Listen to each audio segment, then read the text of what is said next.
जितने भी लोग हैं, ये सियासी लोग जितने भी हैं, वो ये वाकई समझते हैं कि मामला सीरियस है।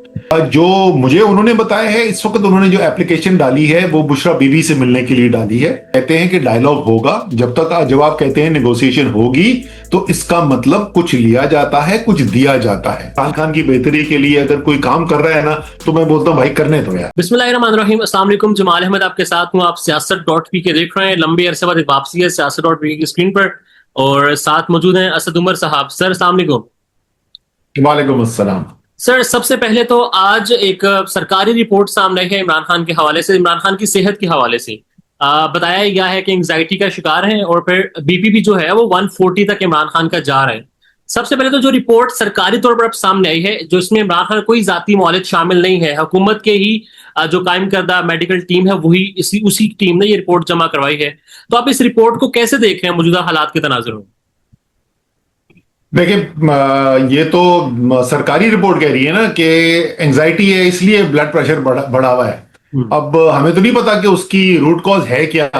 अगर आपको याद हो कि जिस वक्त शुरू में ये आंख का मसला आया था और वो बताया गया कि जी ये इलाज किया जा रहा है, ये टीके लगाए जा रहे हैं, तो अगर आपको याद हो तो डॉक्टर आसिम और फैसल सुल्तान ने एक छोटा सा वीडियो बना के रिलीज किया था, जो जिसका कोई सियासत से ताल्लुक नहीं था।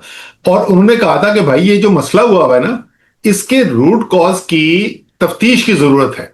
पता तो चले कि ये हुआ क्यों, क्योंकि एक से ज्यादा वजह से हो सकता है।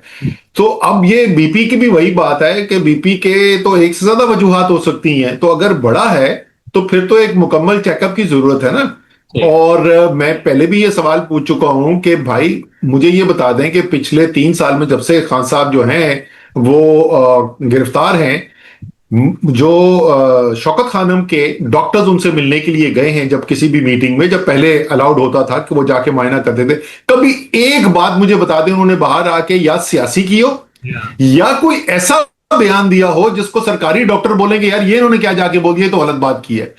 तो अभी भी सबसे बेहतर तरीका यही है, उनके फैमिली को, उनके मौलजीन को, खान साहब के, उनको उनसे मिलने दें, उनको मायना करने दें। और अगर हुकूमत कह रही है कि कोई सब कुछ ठीक हम कर रहे हैं, तो वो सामने आ जाएगा। अब मुझे जरा आपका एक अच्छा खासा टाइम गुजरा है इमरान खान के साथ, तो ये जो एंग्जाइटी वाली बात सामने आई है कि एंग्जाइटी का शिकार है इमरान खान।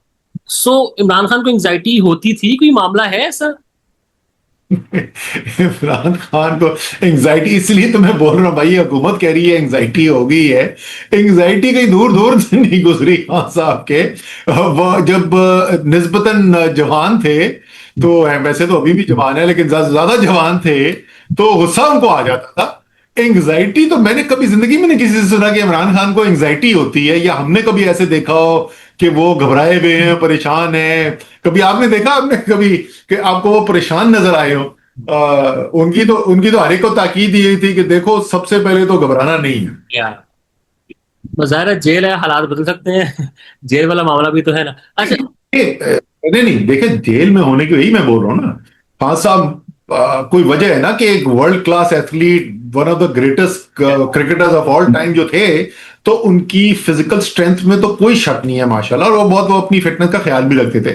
और 3 साल का अरसा कोई छोटा नहीं होता उससे, और एज भी है माशाल्लाह, तो बीमारियां तो बिल्कुल आ सकती हैं। आप सही कह रहे हैं, इतना अरसा जेल में रहने की वजह से बीमारियां आ सकती हैं। लेकिन ये है कि उनको एंग्जाइटी हो गई है और उससे बीमारी आ गई है, मुझे तो थोड़ा शक ही है इसके ऊपर। अच्छा, अब सर कुछ रोज पहले जब ये खबर सामने आई इमरान खान की बीमारी की, बीपी के हवाले से जो खबर सामने आई, कुछ सहाफियों ने रिपोर्ट किया, तो बैरिस्टर गौहर चेयरमैन पीटीआई ने कहा कि भाई मैंने मुसद्दिका जराये से बात की है हुकूमती शख्सियत से, तो ऐसा कुछ नहीं है। सोहेल अफरीदी ने भी यही कहा, इवन अलीमा खान साहिबा ने भी यही बात की थी। अब इमरान खान की सेहत को लेकर जब सहाफी रिपोर्ट कर रहे हैं, आप उसको टाउट के अल्फाज इस्तेमाल किए जा रहे हैं, बट आप अब जो खबर सामने आ गई है, तो पार्टी को क्या एक मुश्तरिका मौकिफ देना चाहिए? है पार्टी है, बहनें हैं, इवन सहाफी भी जाहिर है एक नेशनल लीडर है इमरान खान, उनकी सेहत का मामला है। नहीं देखें, ये तो उनकी जिम्मेदारी बनती है, लोग सवाल पूछते हैं, तो जो भी पार्टी की लीडरशिप है वो ये तो नहीं कह सकती कि हम ला ताल्लुक हैं, ये उनका जाती मसला है इमरान खान का, ये तो जवाब नहीं दे सकते ना। तो उन्होंने उसके ऊपर कोई ना कोई पोजीशन तो लेनी है, ये तो बनता है। अब अगर उन्होंने भी वही बात की और अलीमा खान ने भी वही बात की, तो कोई ना कोई उसकी वजह होगी। अब दायर है, मुझे तो नहीं वो इन्फॉर्मेशन अवेलेबल है, लेकिन आप अगर खास तौर पे अगर बहन ये कह रही हैं तो कोई ना कोई उनके सामने ऐसी वजह आ रही हो। लेकिन जमाल, ये भी तो होता है ना, हमारे सामने भी जिस वक्त मियां नवाज शरीफ की चमचे प्लेटों वाली जो रिपोर्ट रखी गई थी, प्लेटलेट्स वाली, तो रिपोर्ट तो हमारे सामने वाकई ये कहती थी कि उनके हालात बहुत खराब हो गए। बाद में पता चला रिपोर्ट जाली थी। तो ठीक है, तो यकीनन अगर वो कह रहे हैं कि किसी ने बताया था, तो बताया होगा अनीमा खान को भी और इनको भी। लेकिन वो तो ये सच्चा बता रहे हैं कि उनको ये कहा गया है। उन्होंने ये तो नहीं कहा था कि हमने उनको देखा है या हमारे या खान के मौलिजीन ने उनको देखा है और वो ये कह रहे हैं। तो फिर अब आपके नजदीक हाल यही है ना कि मुलाकात करवा दी जाए, भले डॉक्टर्स की हो, फैमिली की हो या किसी की भी हो। भाई, एक मैं आपको बताता हूँ मजे की बात। अडियाला में एक दिन रात को एक वो लेकर आ गए, प्रिंट आउट था। सही। उन्होंने कहा जी ये जेल मैनुअल है और ये लाहौर हाई कोर्ट में किसी जज साहब ने ये ऑर्डर पास किया है कि ये तमाम जो सियासी कैदी हैं इनको ये जेल मैनुअल दिखाया जाए ताकि उनको पता हो कि उनके क्या राइट्स हैं उसके अंदर। ठीक है। और तो ये आप दस्तखत कर दें इधर, कि ये आपको मिल गया है और आपने पढ़ लिया। तो मैंने कहा रुक जाओ भाई, मैं ऐसी दस्तखत कर लूं, मैं पढ़ूं। तो उसको मैंने पढ़ना शुरू किया तो उसमें बहुत सारी ऐसी चीजें थी जो हमें तो कुछ भी नहीं मिल रहा था। मसलन एक घंटा दिन में जो है वो एक्सरसाइज करने के लिए दूसरों के साथ, 1 घंटा सुबह था शायद, 2 घंटे शाम को थे, ऐसा अब मुझे एग्जैक्टली नहीं याद रहा। इस किस्म की चीजें थी। तो उसके अंदर हर 2 हफ्ते के बाद आपकी फैमिली से मुलाकात का भी लिखा हुआ है। और वकील तो जाहिर है, अगर आपका मुकदमा चल रहा है तो वकील के पास तो ये इजाजत होती है कि वो मिल सके।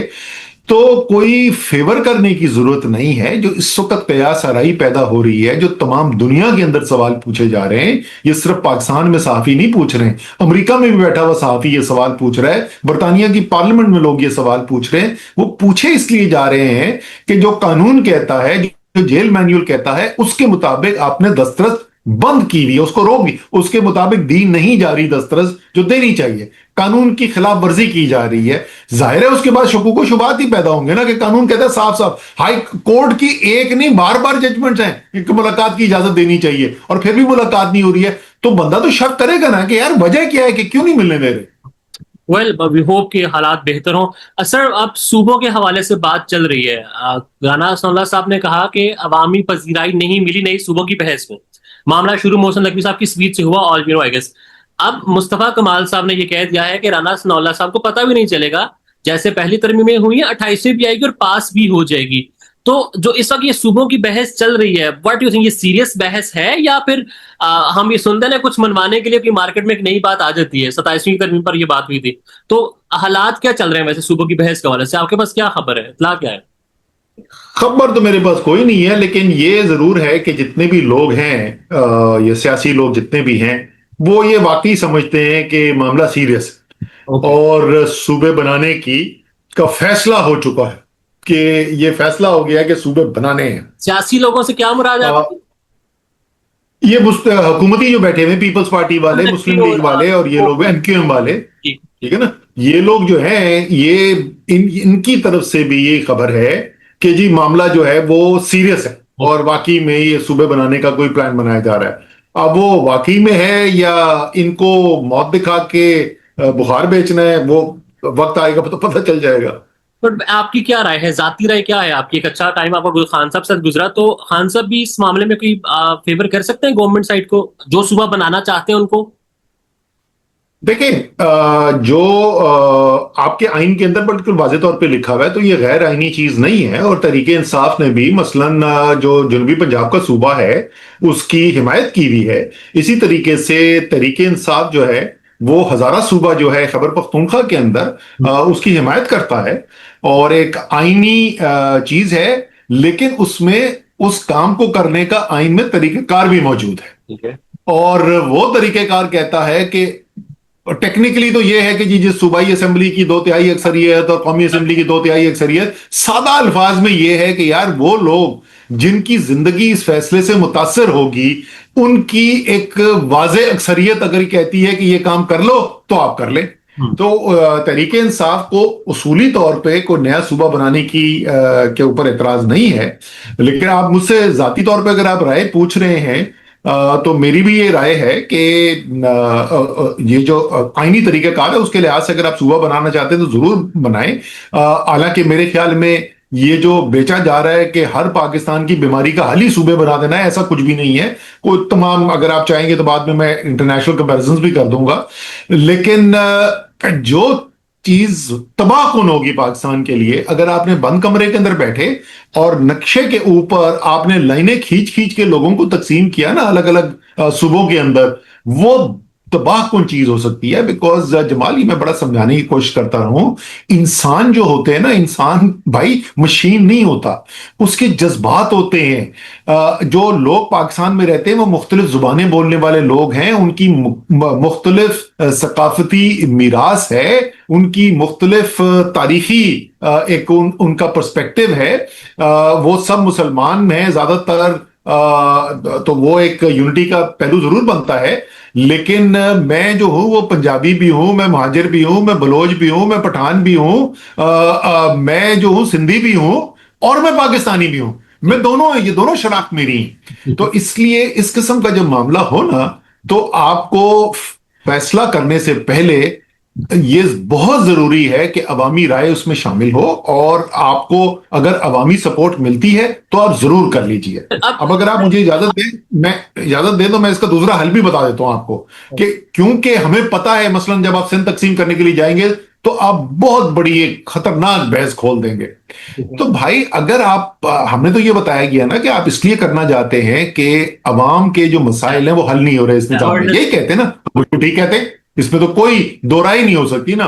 इस वक्त का निजाम क्या है? इस वक्त आपका निजाम यह है कि तमाम तर अवामी रोजमर्रा के मसाइल हल करने की जो इख्तियारात और वसाइल है ना, तालीम जो है वो, सेहत जो है, बुनियादी सेहत, बुनियादी तालीम, साफ पीने का पानी, निकासी आपकी मोहल्ले की इलाके की सड़कें, आप जो भी चीज आप देख रहे हैं, जो बुनियादी जरूरत की चीजें, वो सब इस वक्त सूबे के पास है। टोटल इस वक्त आपके निजाम के अंदर ताकत और इख्तियार सूबे के पास है। सूबे के पास इस वक्त मेरे ख्याल में सारे पाकिस्तान के एमपी मिला लें तो लगभग 500 के करीब डायरेक्टली इलेक्टेड एमपीएस होंगे, 500-550 होंगे, ठीक है ना। डायरेक्टली इलेक्टेड जो एमपीएस हैं, जो अपने हल्के से वोट लेकर आ रहे हैं, 25 करोड़ लोग हैं। तो आपको भी पता है, आपका हरिपुर में भी जो एमपी है वो सारा वक्त यही सुनता होगा लोगों से कि यार वो तो इलेक्शन के बाद नजर ही नहीं आ रहा, उसने क्या नजर आना है। आपको पता है आपका जो लोकल गवर्नमेंट का निजाम है उसके अंदर 80,000 से 1 लाख बराह रास्त मुंतखब होके लोग आते हैं। कहां 500 लोग, कहां 80,000 से 1 लाख लोग। करने का काम जो तमाम दुनिया ने किया है, आप शंघाई देख लें चीन के अंदर, आप इंडिया में मुंबई देख लें, आप अमेरिका में न्यूयॉर्क देख लें, आप बरतानिया में लंदन देख लें, ये तमाम दुनिया के मुख्तलिफ जुबान बोलने वाले, मुख्तलिफ सियासी निजाम के अंदर चलने वाले इंतहाई कामयाब शहर जो हैं, वो सब मुकामी हुकूमतों के बुनियाद के ऊपर चल रहे हैं। चीन के अंदर जमाल, जो मुकामी हुकूमतें हैं ना, वो कुल जो रियासती निजाम चीन का चलता है उसका 60% अखराजात जो होते हैं वो मुकामी हुकूमत के हाथ में होते हैं। 60%। पाकिस्तान में ये नंबर पता कितना है? ये 5% भी नहीं है। तो उसका नतीजा यह है कि पाकिस्तान में मिसाइल बहुत अच्छे हैं, बड़े जबरदस्त international state of the art हैं, लेकिन साफ पीने का पानी है लोगों के पास। गंदी पानी जो है उसको निकालने के लिए निकासी आपका निजाम नहीं है। इसलिए जो करने का काम है वो एक आईनी तरमीम है। आर्टिकल 140A है इस वक्त आइन के अंदर आपके, जो ये कहता है कि एक मुकामी हुकूमत का निजाम होगा, उसके अंदर इंतजामी, सियासी और माली खुद मुख्तार मुकामी हुकूमतें होंगी, ठीक है ना। वो जिम्मेदारी छोड़ दी गई सूबाई हुकूमतों के पास।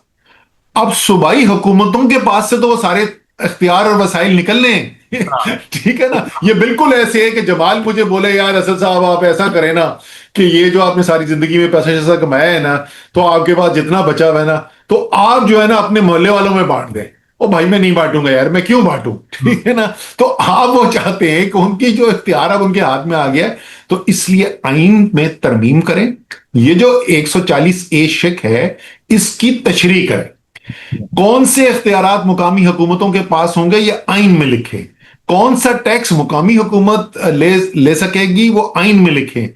कौमी मालियाती अवार्ड जो एनएफसी अवार्ड है उसमें कितना हिस्सा वफाक के पास जाएगा, कितना सूबे के पास जाएगा, कितना मुकामी हुकूमत के पास आएगा, ये आइन के अंदर लिखे। ये है हल लोगों के मसाइल हल करने का, और आपस में लड़वाए बगैर और बंद कमरों के अंदर फैसले करके डंडे के जोर के ऊपर मुसल्लत किए बगैर। सो इसमें अब कराची और गवादर फिर इस्लामाबाद से बैठ के नहीं चल सकते, आपका ये मानना है, राइट? सवाल ही पैदा नहीं होता भाई। ये किसने बोल दिया कि 1000 मील दूर बैठे हुए पिंडी और इस्लामाबाद में लोग जो हैं उनके दिल में बड़ा दर्द होगा कराची और गवादर के लिए। एक तो गवादर जरा सा आप समझ लें कि आप बलोचिस्तान में आप इस वक्त हालात जो हैं, को मुझे बताने की जरूरत तो नहीं है आपको कहां पे वहां हालात पहुंचे हुए। वहां पे ये बिल्कुल ऐसे है कि पेट्रोल आप पहले कह रहे हैं मैं फेंकूंगा, फिर माचिस की तीली लगा के उसके ऊपर मैं फेंक दूंगा कि चलो जी हमने आपसे जो है ना गवादर पोर्ट छीन लिया, जो आपका एक हिस्सा था। और इसी तरीके से कराची में किसका इंटरेस्ट है भाई? ये तुमने इस्लामाबाद में टाइम गुजारा हुआ, पिंडी इस्लामाबाद वाले का क्या इंटरेस्ट है कराची के अंदर यार, कि वहां से वफाकी हुकूमत हमारे बैठ के कंट्रोल डिफेंस करेगी? मिनिस्टर कहते हैं ना कि हम कराची वफाक कराची के अवाम को बाइख्तियार करो, कराची को ये इख्तियारात और वसाइल दो, हम अपने मसले खुद हल कर लेंगे यार, हमें पिंडी और इस्लामाबाद वालों की जरूरत नहीं। अच्छा, अब असद साहब, एनएफसी का एक बड़ा मसला चल रहा है जी। एनएफसी अवार्ड सारा मरकज के पास सूबे ले जाते हैं, मरकज को बचता ही कुछ नहीं है, राइट? तो जरा वजीर रहे हैं आप, अच्छा टाइम आपने भी गुजारा है, तो आपके दौर में ये बहस थी एनएफसी के हवाले से कि भाई मरकज के पास तो है ही कुछ नहीं, मरकज कंगाल है, सब सूबा ले जाते हैं? अच्छा, ये बाय द वे मुझे इतना मजा आता है ये सुन के, जो ये पाकिस्तान में बोला जाता है ना कि अच्छा टाइम आपने भी देखा है। भाई मैं 11.5 साल तहरीक इंसाफ में था, उसमें से सुनते रहो ना, उसमें से 3 साल में वजीर था, ठीक है।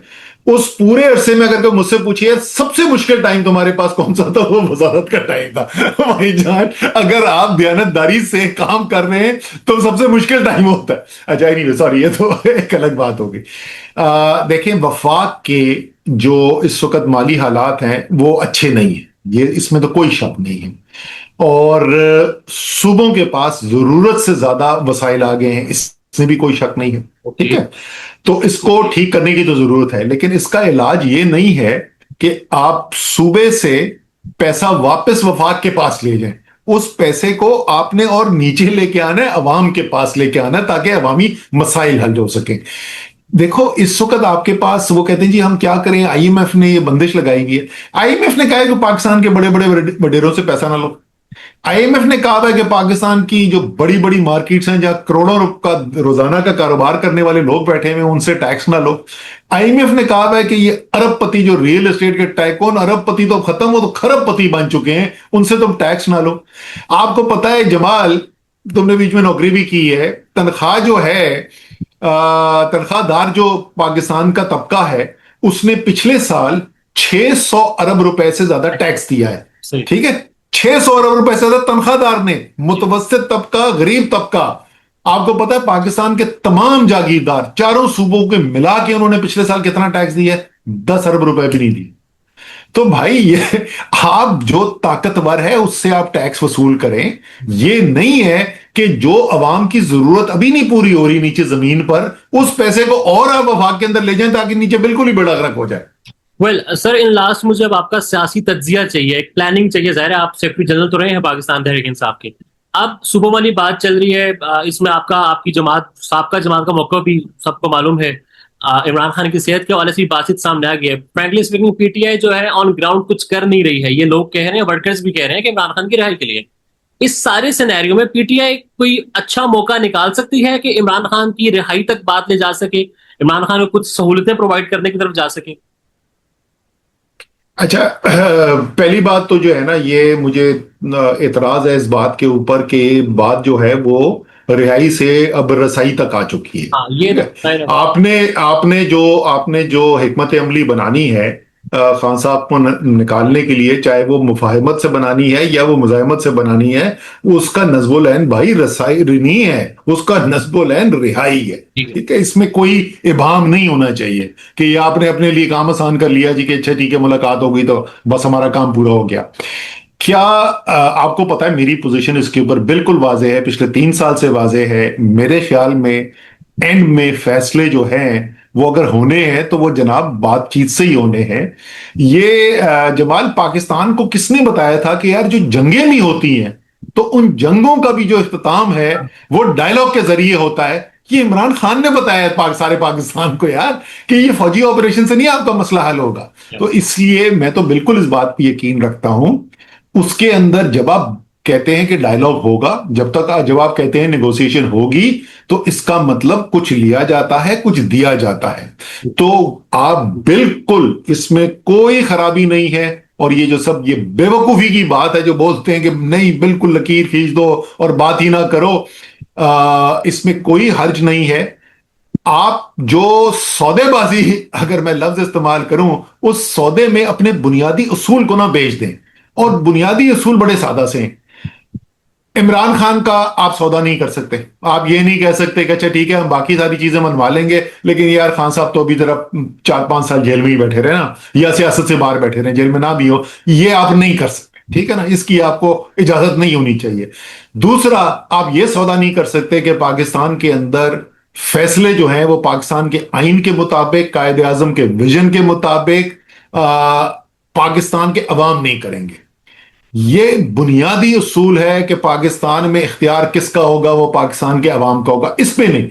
बाकी इसके अलावा बहुत से मौजू ऐसे हैं जहां पर बातचीत की जा सकती है, कुछ दिया भी जा सकता है, कुछ लिया भी जा सकता है, लेकिन उस सारी बातचीत का, उस सारे अमल का अगर नतीजा ये निकलता है, इमरान खान आजाद हैं, सियासत करने के लिए आजाद हैं, तहरीके इंसाफ के वर्कर्स के ऊपर जो इस वक्त दबाव है, जो जाली केसेस का उनको सामना करना पड़ रहा है, वो खत्म है, और पाकिस्तान एक ताकतवर जमहूरी निजाम की तरफ बढ़ रहा है, तो मैं कहूंगा जी बहुत जबरदस्त काम किया। अब शॉर्ट आंसर दे दें, कोई कैपेबल है मौजूदा क़यादत में इस तरह की बातचीत करने के लिए इमरान खान के बाद? यार ये जो है ना कि ये मौजूदा क़यादत नहीं है कि हम बड़े को अफलातून है, नहीं भाई मैं नहीं मानता। या बहुत बहुत लोग हैं मौजूदा क़यादत के अंदर, आइन समझने वाले लोग भी मौजूद हैं, कानून समझने वाले लोग भी मौजूद हैं, सियासत समझने वाले लोग भी मौजूद हैं, इमरान खान को समझने वाले लोग भी मौजूद हैं पार्टी में, अलग अलग। ये एक गुलदस्ता आपको बनाना पड़ेगा, ठीक है ना। अगर आपको आईनी पहलू देखना है तो बैरिस्टर गौहर और सलमान अकरम राजा की तरफ आप उनको देखेंगे। अगर आपको देखना है कि सियासी पहलू उसका क्या है, तो आप जुनैद अकबर और असद कैसर और इन लोगों की तरफ देखेंगे।